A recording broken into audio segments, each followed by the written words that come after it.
మన తండ్రి అయిన దేవుని నుండి ప్రభు అయిన క్రీస్తు నుండి కృపయు సమాధానములు మీకు కలుగునుగాక. ఆమేన్. దయచేసి కూర్చోండి. ప్రభునందు ప్రియ దేవుని సంగమా, ప్రభు అయిన యేసుక్రీస్తు నామమున మీకు అందరికీ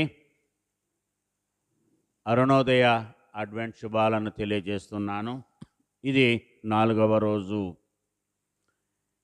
నేటి దైవ ధ్యానము కొరకు చదువుకున్న లేఖన భాగము యోహాను రాసిన మొదటి పత్రిక 1వ అధ్యాయము 1-2 వచనాలు.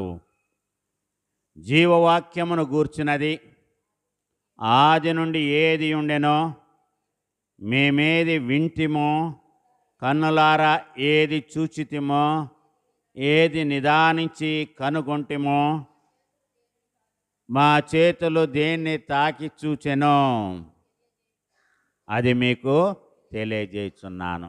ఇది యోహాను శిష్యుడు తెలియజేసినటువంటి సత్యము.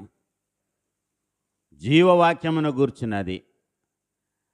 అక్కడ చెప్పినటువంటి యొక్క పదాలన్నీ మనం ఇక్కడ గమనిస్తే క్రియారూపకమైనటువంటి పదాలను మనము ఈ యోహాను రాసిన మొదటి పత్రిక 1వ అధ్యాయము 1వ వచనములో మనము చూస్తున్నాం. ఇక్కడ ఏ విషయాల గురించి ఆయన రాస్తున్నాడు?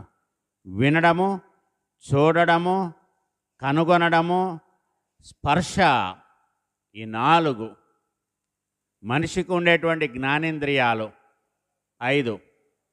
ఇక్కడ 4 విషయాలై, అంటే 5వది లేదని కాదు. ఇక్కడ జ్ఞానేంద్రియాలు మనిషిలో పని చేస్తూ ఉండాలి.